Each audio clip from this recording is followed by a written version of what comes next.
Spider-Man is not a superhero. What? Yes, that's not a clickbait. Spider-Man wears a suit to preserve his identity, arrests criminals, and saves children. He fights supervillains, but still, he's not a superhero. I'm referring to his classic version from the source material, the comic book, as well as Sam Raimi's adaptation, which most accurately conveyed the original material until 2002. No one could quite figure out how to bring comics to the big screen. It was always risky. Sometimes you got good movies, and sometimes you just got cosplay. No one took the comic seriously. Serious? When is surgery not serious? And it was the Tobey Maguire movie that was able to attract a large audience and generate interest in superhero adaptations. Although the hero himself never considered himself a superhero, today we'll talk about how a character named Peter Parker came about, how he paved the way for modern superheroes, and his ill-fated demise to the applause of the crowd. The emergence of each superhero reflects a particular stage in modern history and responds to the needs of the people of the time. Superheroes appeared in the early 1940s, and the most popular was Captain America, who became a symbol of nationalist propaganda and patriotism. On the cover of the magazine, he was punching enemies in the face, which he was not allowed to talk about, but when World War II ended, Steve Rogers was abandoned. No one else wanted to read about soldiers and the fighting. In 1957, the Soviet Union launches the first satellite, which flies in space and scares Americans. At this time, the Green Lantern, which protects people from extraterrestrial threats, becomes popular.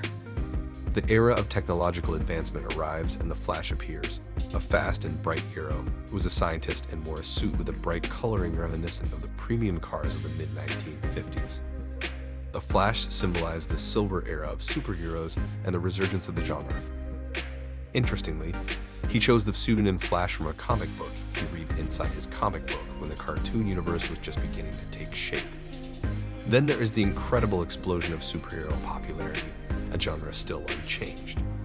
The Fantastic Four comes out, where the characters argue, face everyday routines, and talk like regular people.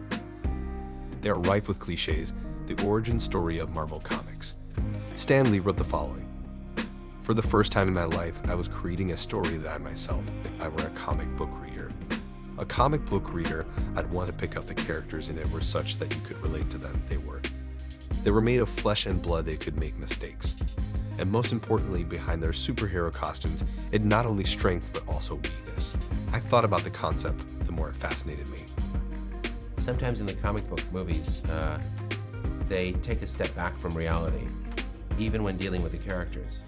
But I decided to take a different approach and make it as real as possible, so that the audience believed that they could believe in this hero, in this man. And Stan Lee gets the idea for a new character based on a fly that buzzes around and crawls on the walls. Marvel releases Spider-Man. A whole new approach was taken to create this character, incredibly simple and ingenious. Since comic books have become so widespread among teenagers, that means you have to make the hero a teenager who has personal problems. It's just amazing that in the 20 years of the genre's existence, no one has thought of this. Especially in the 1940s, when 90% of kids read comics before Spider-Man. Teenagers were just sidekicks to the main characters like Robin. When Stan Lee suggested the idea of a spider to Martin Goodman, head of Marvel Comics, he replied that it was the worst idea he had ever heard.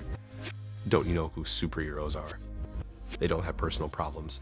Spidey had to be put in a nearly closed magazine to test the audience's reaction, and it worked. Of all the characters, Peter Parker was the most human. He went to school, worked part-time as a photographer, paid the rent on his little room, took care of his aunt. He acted like an ordinary man and tried to combine a normal life with his superhero activities. When Sam Raimi took on the comic book adaptation, he decided to make the character as realistic as possible. For the same reason, Raimi decided not to let Tobey throw webs or use a similar device. He came to the conclusion that a high school student could not have invented such a device.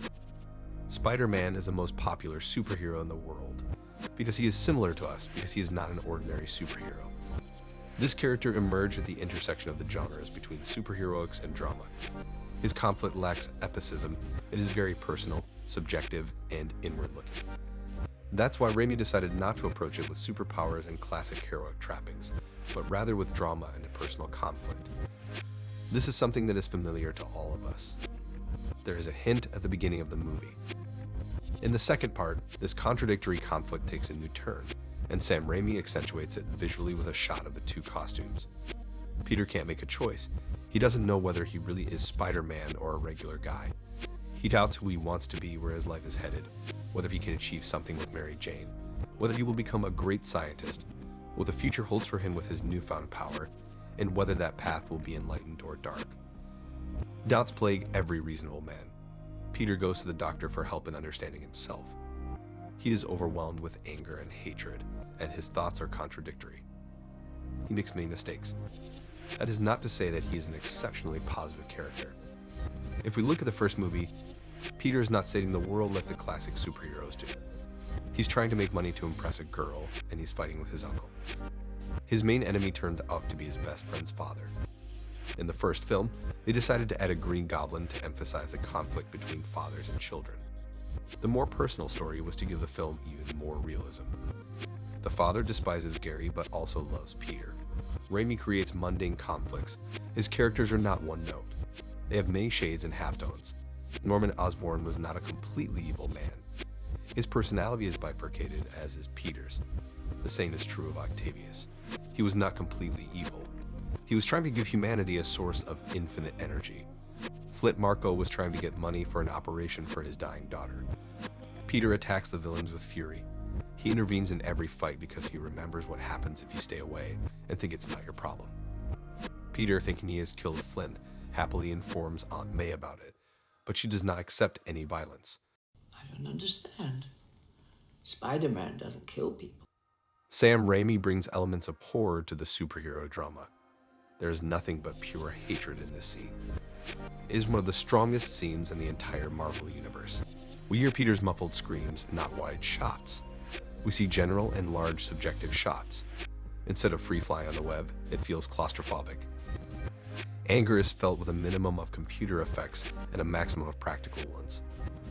Peter stalks the burglar in a dark room, drives him like a beast, smashes his head against the glass, and actually throws him out the window. This is a single revenge killing. It feels 10 times more powerful than the billions destroyed in Infinity War, because this personal conflict has infinitely special meaning for Peter. The main difference between Tobey the Spider, Garfield the Spider, and Holland is that when Tobey takes off his costume, he turns into Peter Parker, not just Spider-Man. Without the costume, Parker feels like a complete outsider as bullied by everyone at school. Although he does well academically, his social skills leave much to be desired.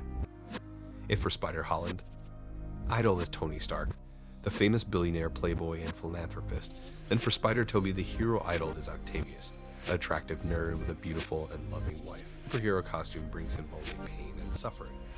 It is a huge wound that can never heal. Peter loses his powers and can no longer climb walls, because this movie is not about a superhero, but about a man who cannot let go of his past and forgive himself. Peter Parker doesn't want to be just Spider-Man, especially, as Stan Lee said, because behind his costume is a weakness. He's just a kid. Sam Raimi transferred the image of Peter Parker to the screen as Stan Lee originally intended him to be a guy with personal problems who can't find his place in the world. However, the studio threw him out, and the same thing happened with Garfield's Spider. And now we're watching Spidey's potential being squeezed to the last drop with Holland. He's far from the last Spider on the screen. If you're interested, I can create a video about Spidey with Holland. Leave your comments. Also, like and subscribe if you like this video. See you later.